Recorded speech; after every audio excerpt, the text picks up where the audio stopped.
My guest is Dr. Nick Labriola, who graduated from North Carolina State University and started his career with Lab of Love, focusing primarily on end-of-life care. He believes that giving animals a peaceful end-of-life transition is the most loving thing we can do for them. Hi, Dr. Nick. I'm so happy that you have time to talk with me today. Most of your career, you have been working with Lab of Love. And that is really quite something. You have to have a certain personality and to deal with the death of pets and the mourning of people, right? Mm-hmm. So I'm really excited to talk with you about this. And let's start maybe with one question that many people have. What are the common diseases that older cats have that you come across? Yeah, that's a great question, and I'm so excited that you're excited to talk about these things because it's important, and I feel like we don't talk about these things enough. Right. So yeah, very happy to to be talking about this with you. But yeah, anyway, common diseases, the big things for cats: kidney disease. Mm-hmm. The medical term is renal failure. That's very common in all cats, especially aging cats, and it can sometimes start at a young age. So renal failure is super common in all cats. They can get cancer in their stomach and intestines. That's called GI lymphoma. That's a very common type of cancer they get as they age.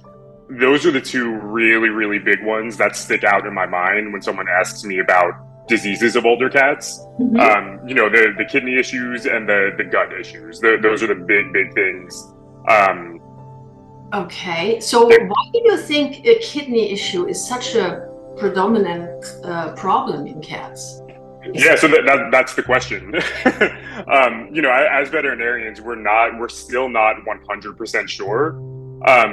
The best we can tell is that it's strictly a genetic thing, because there are some breeds where it shows up more commonly. For example, Siamese cats seem to get it even more often than usual.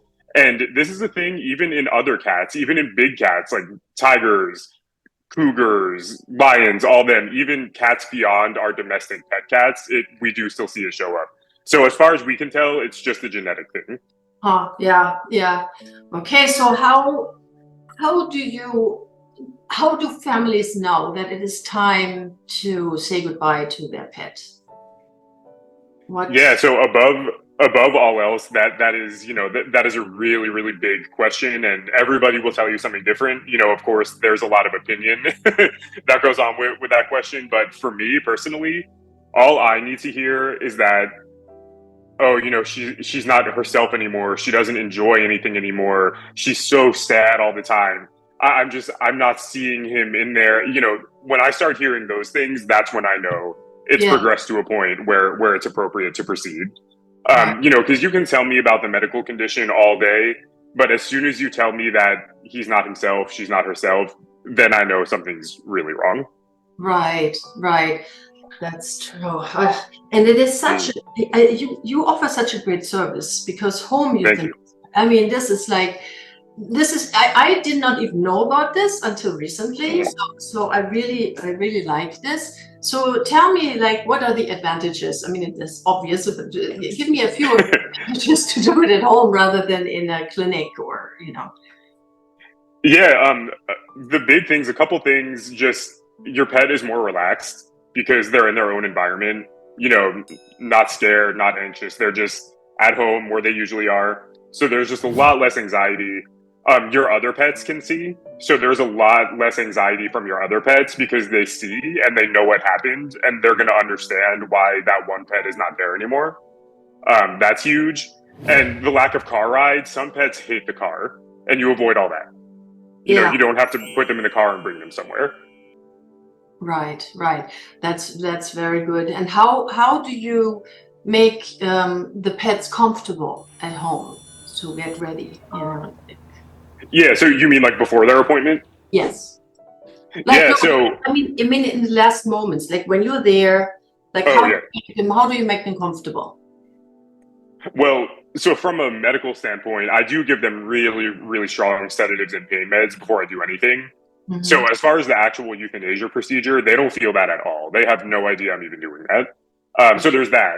And then from the less technical standpoint, just really, I let them be wherever they want. They don't need to be in a certain area for me to do this procedure. It's very straightforward. I don't need a lot of space or anything. They don't need to be on a table or in a bed or whatever. If they want to be in the corner of your bedroom closet, just let them be. That's fine. I'll go in there. It's fine. Yes. So it's really a lot of it is just about letting them do whatever they need to do to be comfortable. Because, when even for us, when we're really sick, not feeling good, we just want our space. We don't want someone constantly messing with us and everything. And it's the same for them. Sometimes it's best to just let them lay where they want to lay, eat what they want to eat. Don't force anything on them. Right, right. So if somebody decides they want to go with that and they call you up, how do they prepare for the appointment? Is there anything specific that you recommend? Yeah, so there's nothing that we need you to do. You can do literally nothing to prepare, and that's totally fine. But if you want to do more, it's really just about having an idea of where you want to be. If you do really really want your pet in a certain area or on a certain bed or something like that, just preparing ahead of time for that, so it's not like a last minute thing for them. Um, they can eat whatever they want the day of. So, I mean, I know we're talking about cats, but people always feed their dogs chocolate. Right. So whatever they want to eat, all the table food they weren't allowed to have, spoil them with whatever they want.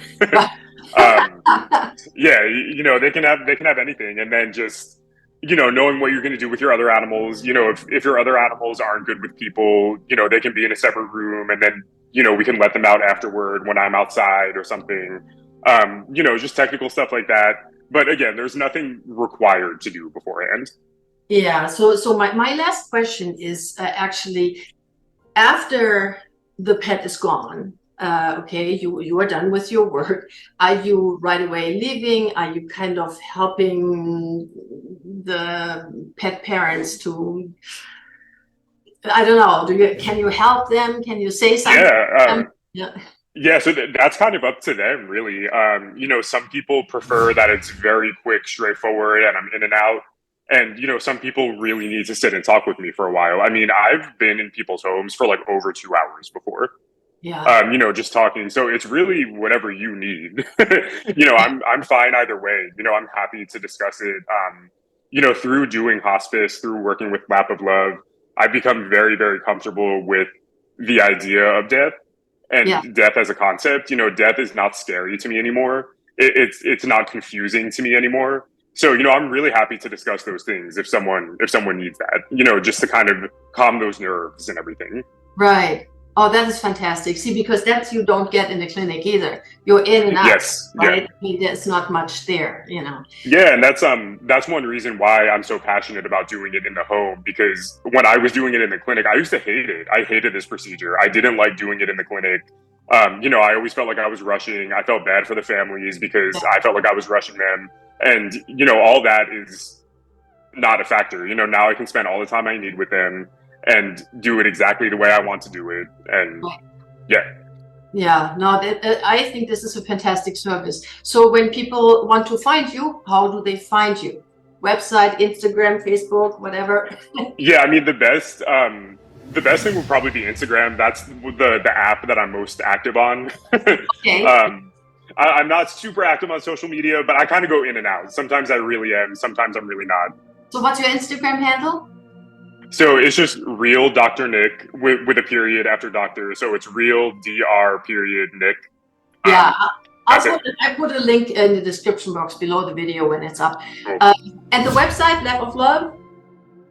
Oh yeah. The Lap of Love website is great. You can schedule with me right from that website. The number to our support center that schedules appointments is all over the website. So yeah, it's very easy to get in touch with me in that capacity through the website. Right. And it's laboflove.com. Yes. Yep. Just lapoflove.com. There you go. All right. Well, Dr. Nick, thank you so much for talking with me today. This is a very important topic, and I really enjoyed this. This is something that So many did I. people like. Okay. Thank you so much. Stay cat crazy.